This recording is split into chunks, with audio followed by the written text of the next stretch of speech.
الحمد لله الحمد لله رب العالمين، والصلاة والسلام على خاتم الأنبياء والمرسلين وعلى آله وصحبه أجمعين. أما بعد، فأعوذ بالله من الشيطان الرجيم. بسم الله الرحمن الرحيم. ولقد جاءت رسلنا إبراهيم بالبشرى قالوا سلاما، قال سلام فما لبث أن جاء بعجل حنيذ. صدق الله العظيم وصدق رسوله النبي الكريم. حضور پر نور شافی یوم النشور صلی اللہ تعالی علیہ وآلہ وسلم کی بارگاہ میں ادب و احترام سے درود و سلام کا معزز سامعین نذرانہ پیش کیجیے۔ اللہم صلی وسلم وبارک علی سیدنا و مولانا و حبیبنا محمد وعلی آلہ و صحبہ اجمعین۔ برادران اسلام، مہمان نوازی انبیاء کرام علیہم الصلاۃ والتسلیم کی سنت اور علامت ایمان ہے۔ اللہ رب العالمین نے قرآن حکیم میں حضرت سیدنا ابراہیم علیہ السلام کی مہمان نوازی کا باقاعدہ ذکر فرمایا۔ ارشاد باری تعالیٰ ہے: وَلَقَدْ جَاءَتْ رُسُلُنَا إِبْرَاهِيمَ بِالْبُشْرَى قَالُوا سَلَامًا قَالَ سَلَامٌ فَمَا لَبِثَ أَن جَاءَ بِعِجْلٍ حَنِيذٍ۔ اور یقیناً ہمارے فرشتے انسانی شکل میں ابراہیم کے پاس مزدہ خوشخبری لے کر آئے، بولے سلام کہا سلام، پھر حضرت ابراہیم نے کچھ دیر نہ کی کہ ایک بچھڑا بھنا ہوا لے آئے۔ تفسیر قرطبی میں ہے کہ حضرت سیدنا ابراہیم علیہ السلام پہلے وہ انسان ہیں جنہوں نے دنیا میں مہمان نوازی کا طریقہ رائج فرمایا۔ عزیزان محترم، مہمان نوازی کے حوالے سے رسول اکرم صلی اللہ علیہ وسلم کا طرز عمل بڑا مثالی ہے۔ سرور دو جہاں صلی اللہ علیہ وسلم مہمانوں کا بڑا خیال رکھا کرتے اور انہیں ہمیشہ اپنی ذات پر ترجیح دیتے، یہاں تک کہ مہمان نوازی کی خاطر اگر قرض لینا پڑتا تو اس سے بھی گریز نہ فرماتے۔ ایک بار سرور دو جہاں صلی اللہ علیہ وسلم کے یہاں مہمان حاضر ہوا تو حضور نبی کریم صلی اللہ علیہ وسلم نے قرض لے کر اس کی مہمان نوازی فرمائی۔ حضرت سیدنا ابو رافع رضی اللہ عنہ فرماتے ہیں کہ ایک مہمان کی آمد کے باعث حضور صلی اللہ علیہ وسلم نے مجھے ایک یہودی کے پاس بھیجا اور فرمایا: یقول لک محمد رسول اللہ اسلفنی دقیقا الی حلال رجب۔ اسے کہنا کہ رسول اللہ صلی اللہ علیہ وسلم نے تم سے فرمایا ہے کہ مجھے کچھ آٹا بطور قرض دے دو، میں رجب کے چاند یعنی آغاز تک ادا کر دوں گا۔ یہودی نے کہا کہ جب تک کچھ گروی نہیں رکھو گے قرض نہیں دوں گا۔ حضرت سیدنا ابو رافع رضی اللہ عنہ فرماتے ہیں کہ میں واپس آیا اور سرکار دو جہاں صلی اللہ علیہ وسلم کی خدمت میں اس کا جواب عرض کیا۔ رسول اکرم صلی اللہ علیہ وسلم نے فرمایا: واللہ انی لامین فی اہل السماء امین فی اہل الارض ولو اسلفنی او باعنی لادیت الیہ اذهب بدرعی۔ اللہ کی قسم، میں اہل آسمان میں امین ہوں اور اہل زمین میں بھی امین ہوں، اگر وہ قرض دے دیتا تو میں ضرور ادا کر دیتا۔ بہرحال اب تم میری زرہ لے جاؤ اور گروی رکھ کر قرض لے آؤ۔ حضور نبی کریم صلی اللہ علیہ وسلم کی مہمان نوازی سے متعلق مصنف ابن ابی شیبہ میں ہے کہ ایک دیہاتی رسول اکرم صلی اللہ علیہ وسلم کی بارگاہ میں حاضر ہوا اور بھوک کی شکایت کی۔ رسول اللہ صلی اللہ علیہ وسلم اپنی ازواج محترمات کے گھروں میں تشریف لے گئے، پھر باہر تشریف لائے ارشاد فرمایا: ما وجدت لک فی بیوت آل محمد شیئا۔ مجھے آل رسول صلی اللہ علیہ وسلم کے گھروں میں تمہارے لیے کوئی چیز نہیں ملی اسی دوران حضور نبی کریم صلی اللہ تعالی وسلم کی بارگاہ میں بھونی ہوئی بکری پیش کی گئی۔ حضور نبی کریم صلی اللہ تعالی وسلم نے اسے دیہاتی مہمان کے سامنے رکھ دیا اور فرمایا اطعام تم کھاؤ۔ یعنی حضور نبی کریم صلی اللہ تعالی وسلم نے کاشانہ نبوت میں جاری فاقوں کی پرواہ نہ فرمائی اور اپنے اہل و عیال کے مقابلے میں مہمان کو ترجیح دی، اور بطور ہدیہ پیش کی جانے والی بنی ہوئی بکری سے مہمان کی خاطر تبادل فرمائی۔ مہمان نوازی کے حوالے سے حضور نبی کریم صلی اللہ علیہ وسلم کے اس طرز عمل کو سامنے رکھتے ہوئے ان لوگوں کو خوب غور و فکر کرنا چاہیے جو مہمانوں پر اپنی ذات کو ترجیح دیتے ہیں، استطاعت کے باوجود ان کی اچھی خاطر تبادل نہیں کرتے، تنگ دلی کا مظاہرہ کرتے ہیں اور مہمان کی آمد پر غربت اور حالات کا رونا دھونا لے کر بیٹھ جاتے ہیں، اپنے اہل و عیال کے ساتھ لڑائی جھگڑا شروع کر دیتے ہیں تاکہ مہمان گھر میں غربت اور کشیدہ ماحول دیکھ کر جلد رخصت ہو جائے۔ ایسا طرز عمل بحیثیت مسلمان ہمیں کسی طور پر زیب نہیں دیتا، کیونکہ ہم تو اس نبی کریم صلی اللہ علیہ وسلم کی امتی ہیں جو مہمان کی خاطرداری اور مہمان نوازی کے لیے قرض لینے سے بھی گریز نہیں فرماتے تھے۔ ہاں، اگر کسی کے گھر میں واقعی بہت زیادہ غربت ہو تو مہمان کو چاہیے کہ ان کے ہاں اپنے قیام کو طویل نہ کرے، طرح طرح کے کھانوں کی فرمائش نہ کرے، جو مل جائے وہی کھا لے، اور بوقت رخصت مسلمان بھائی کی دل جوئی اور خیر خواہی کی نیت سے ان کے بچوں یا گھر والوں کو کچھ پیسے دے تاکہ ان کی کچھ مدد ہو جائے اور سفید پوشی کا بھرم بھی برقرار رہے۔ حضرات گرامی قدر، حضور نبی کریم صلی اللہ تعالی علیہ وسلم کی پیروی میں صحابہ کرام بھی بڑے مہمان نواز تھے۔ ان حضرات کی مہمان نوازی کا یہ عالم تھا کہ مہمان کے بغیر کھانا نہ کھاتے اور مہمانوں کے انتظار میں سارا دن کچھ کھائے پیے بغیر ہی گزارا کرتے۔ اللہ رب العالمین نے صحابہ کرام کی اس مہمان نوازی کا قرآن کریم میں ذکر فرمایا، ارشاد باری تعالی لَيْسَ عَلَيْكُمْ جُنَاحٌ أَن تَأْكُلُوا جَمِيعًا أَوْ أَشْتَاتًا، تم پر کوئی الزام نہیں کہ مل کر کھاؤ یا الگ الگ۔ صدر الفاضل علامہ سید نعیم الدین مراد آبادی رحمۃ اللہ علیہ صحت مبارکہ کے تحت لکھتے ہیں، مہمان کے کھانا نہ کھاتے تھے، کبھی کبھی مہمان نہ ملتا تو صبح سے شام تک کھانا لیے بیٹھے رہتے۔ ان کے حق میں یہ آیت مبارکہ نازل ہوئی، قبیلہ بنی لیث بن عمر کے لوگ تنہا بغیر مہمان کے کھانا نہ کھاتے تھے۔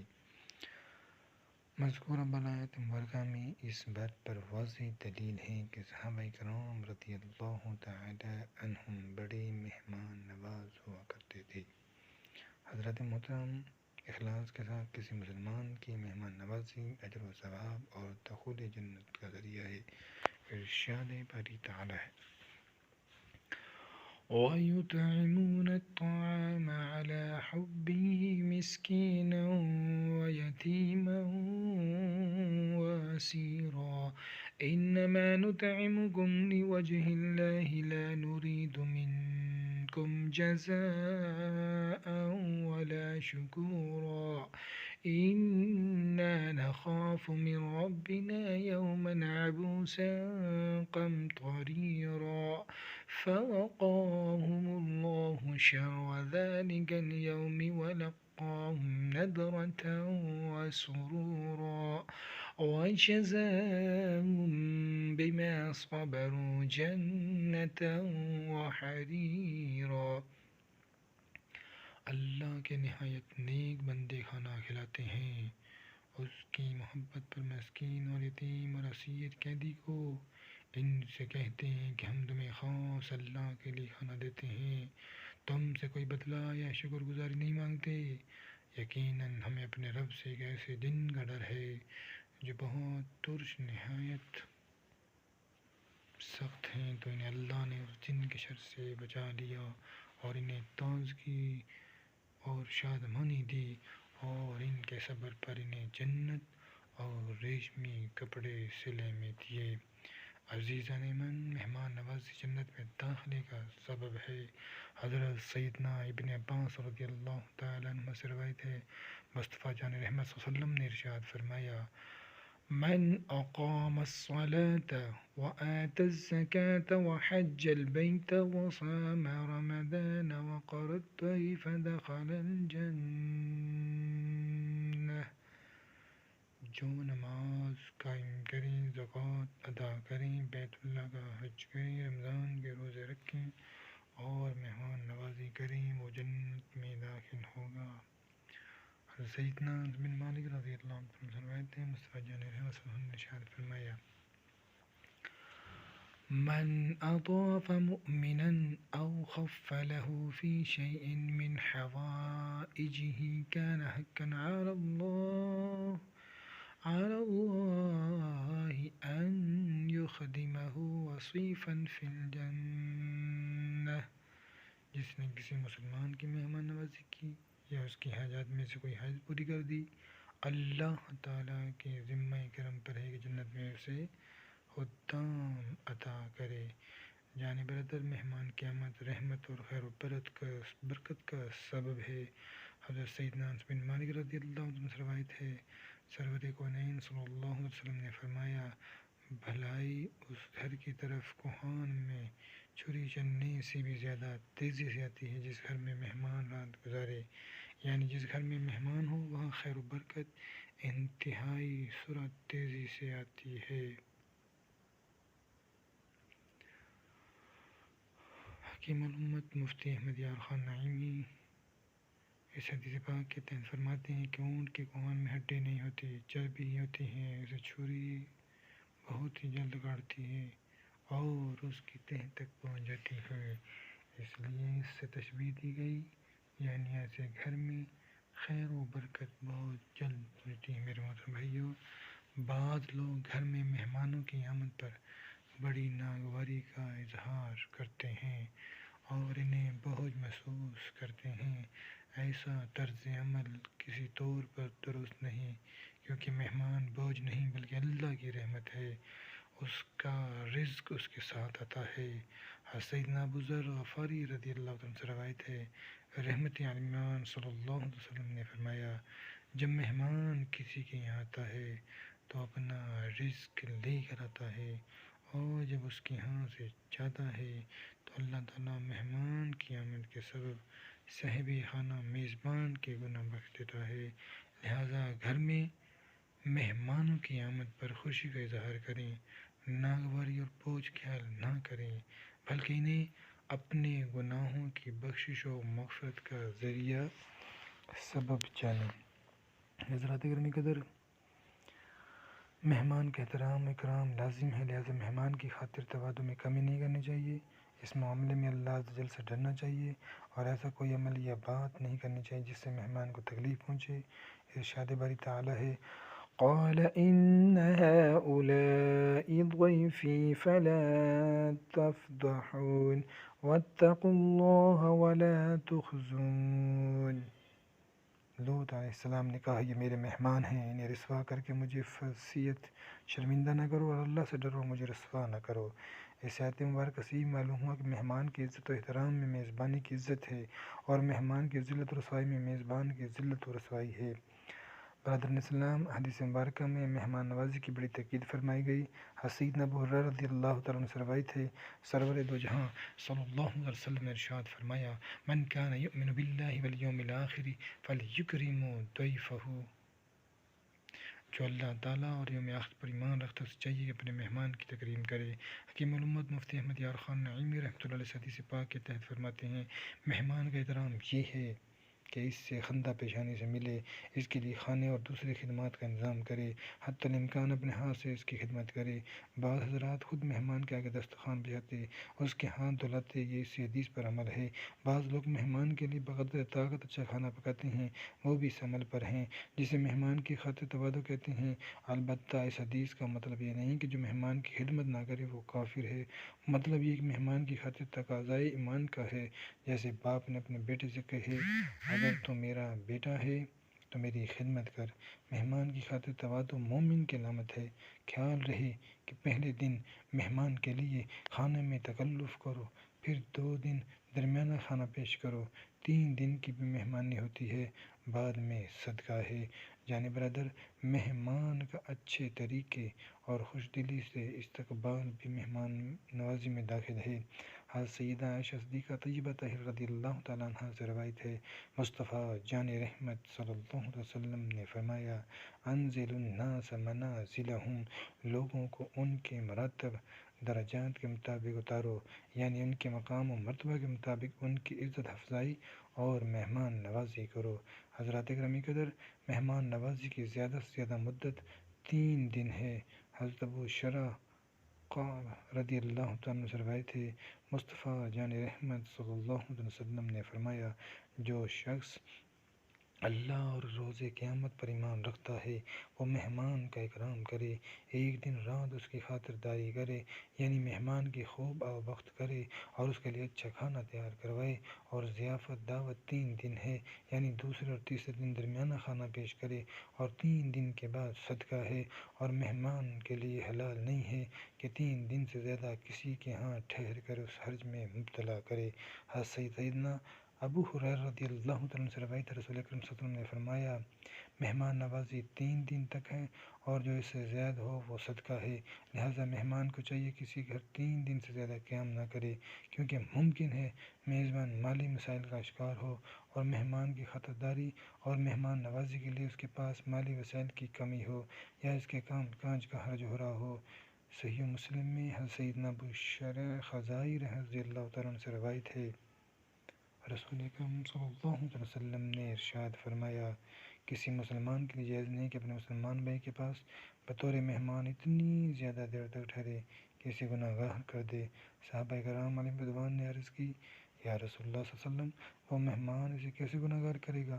رحمت عالمین صلی اللہ علیہ وسلم نے فرمایا، اس طرح کہ ایک شخص کسی کے ہاں بطور مہمان اتنی زیادہ دیر تک ٹھہرے کہ اس کے پاس مہمان نوازی کے لیے کچھ نہ رہے۔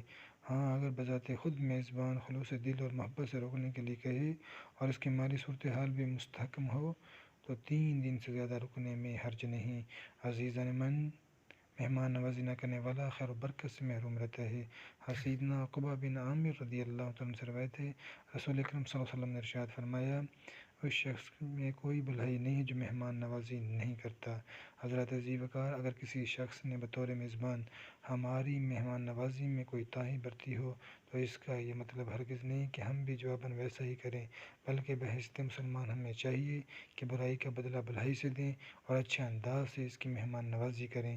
حضرت سیدنا ابو الحوث عوف بن مالک بن نسلہ جشمی اپنے والد سے روایت کرتے ہیں، انہوں نے بارگاہ رسالت میں عرض کی، یا رسول اللہ، میں ایک شخص کے پاس گیا لیکن اس نے میری عزت و تکریم اور مہمان نوازی نہیں کی، اب وہ میرے ہاں آئے تو میں کیا اس کی عزت و تکریم اور مہمان نوازی کروں یا اس کے کیے کا بدلہ دوں؟ رسول اللہ صلی اللہ علیہ وسلم نے فرمایا، نہیں، بلکہ تم اسے مہمان بناؤ، یعنی مہمان نوازی کرو اور عزت و اکرام سے نوازو۔ حکیم محمد مفتی یار احمد یار خان نعیمی رحمۃ اللہ علیہ حدیث پاک کے تحت فرماتے ہیں، اگر اس نے تمہارے ساتھ بے مرمتی کی ہے تم اس سے بے مرمتی نہ کرو، برائی کا بدلہ بھلائی سے دو اور اس کے حق مہمانی بن دو۔ رب تعالیٰ فرماتا ہے، ادفع بالتی ہی احسن السیئہ، سب سے اچھی بھلائی سے برائی کو دور کرو۔ حضرات گرامی قدر، میزبان کے لیے مہمان نوازی کے متعدد آداب ہیں۔ نمبر 1، میزبان کو چاہیے کہ نیک اور پرہیزگار لوگوں کو اپنا مہمان نوائے۔ نمبر 2، مہمان کی بھرپور عزت اکرام کرے، اسے اللہ کی رحمت جانے اور اس کی آمد پر خوشی کا اظہار کرے۔ نمبر 3، شادی بیاہ یا کوئی اور خوشی کا موقع ہو تو صرف سیاستدانوں، کاروباری شخصیات اور مالداروں کو دعوت نہ دے، بلکہ اپنے خوشی میں غریبوں کو بھی شریک کرے اور انہیں بھی اپنا مہمان بنائے۔ وقتاً فوقتاً اپنے عزیز و قریب اور رشتہ داروں کو بھی مہمان بنائے تاکہ باہم محبت میں اضافہ ہو اور صلہ رحمی کے حکم پر بھی عمل ہو۔ نمبر 5، جب مہمان آ جائے تو نہایت خوش دلی اور پرجوش طریقے سے اس کا استقبال کیا جائے۔ نمبر 6، مہمان کی آمد کے بعد جتنی جلدی ممکن ہو اسے عمدہ اور لذیذ کھانا پیش کیا جائے۔ نمبر 7، جب تک مہمان کھانا کھا رہا ہو میزبان کو چاہیے کہ اس وقت تک اپنا ہاتھ کھانے سے نہ روکے تاکہ مہمان پیٹ بھر کر کھانا کھا سکے، ورنہ ممکن ہے کہ مہمان تکلف سے کام لے اور بھوکا رہ جائے۔ نمبر 8، میزبان کو چاہیے کہ مہمان کے پاس زیادہ سے زیادہ وقت گزارے، اس کی بات کو توجہ سے سنے اور اقتحاط و بےزری کا اظہار نہ کرے۔ ایسا کوئی کام یا بات نہ کی جائے جو مہمان کے لیے اذیت اور تکلیف دکھ کا باعث ہو۔ اگر مہمان کا ارادہ قیام کا ہو تو اس کے رہنے کے لیے مناسب انتظام کیا جائے اور اس کے لیے صاف ستھرا بستر بچھایا جائے۔ اگر مہمان رخصت ہونا چاہے تو اسے دروازے تک رخصت کرنے آئے اور حق مہمانی میں کمی کوتاہی پر معذرت طلب کرے۔ میرے محترم بھائیو، جس طرح میزبان کے لیے ضروری ہے کہ وہ مہمان نوازی کے آداب کو بجا لائے، اسی طرح مہمان برپی لازم ہے کہ بطور مہمان جب کسی کے گھر جائے تو درج ذیل امور پیش نظر رکھے۔ مہمان کو چاہیے کہ کسی گھر پر بغیر پیشگی اطلاع نہ جائے، کیونکہ ممکن ہے کہ صاحب خانہ گھر پر نہ ہو یا کسی اہم کام میں مصروف ہوں جس کے باعث مہمان کو وقت دینے سے قاصر ہو۔ مہمان کو چاہیے کھانے وغیرہ کی فرمائش نہ کرے، بلکہ جو مل جائے خوشی خوشی کھا لے۔ اگر میزبان کے ساتھ مہمان کی بے تکلفی ہے اور اس کا فرمائش کرنا میزبان کے لیے خوشی کا سبب ہوگا تو فرمائشی کھانے پکوانے میں حرج نہیں۔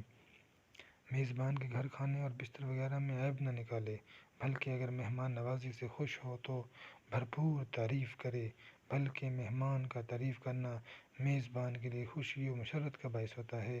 بطور مہمان کسی گھر میں 3 دن سے زیادہ قیام نہ کیا جائے کہ ان کے لیے حرج کا باعث ہوگا۔ جب کسی کے گھر سے رخصت ہونے لگے تو اہل خانہ کی جان و مال، عزت و آبرو، رزق اور اولاد وغیرہ میں برکت کے لیے خوب دعا کرے کہ کھانا کھلانے اور مہمان نوازی کرنے والے کے لیے دعائیں کرنا سنت ہے۔ رسول اکرم صلی اللہ علیہ وسلم نے فرمایا، اللہم اطعم من اطعمنی واسقی من سقانی، اے اللہ جس نے مجھے کھلایا تو اسے کھلا اور جس نے مجھے پلایا تو اس کو پلا، یعنی ان کے رزق میں برکت عطا فرما۔ میرے عزیز دوستو، بھائیو اور بزرگوں، دین اسلام میں مہمان نوازی کی بڑی اہمیت اور قدر و منزلت ہے، مگر نہایت افسوس سے کہنا پڑتا ہے کہ مادہ پرستی اور مفاد پرستی کے اس دور میں ہم مسلمان اس بہترین صفت سے عاری ہوتے جا رہے ہیں اور وسائل ہونے کے باوجود اپنے عزیز رشتہ داروں، بہن بھائیوں اور دوستوں کے ساتھ غریبوں، یتیموں اور مسکینوں کی مہمان نوازی سے کتراتے ہیں۔ ان کی مہمان نوازی کو سعادت کے بجائے مالی بوجھ اور پیسے کا ضیاع سمجھتے ہیں، جبکہ ایسا طرز عمل اسلامی تعلیمات اور ایک مسلمان کی شان کے منافی امر ہے، جسے کسی طور بھی درست قرار نہیں دیا جا سکتا۔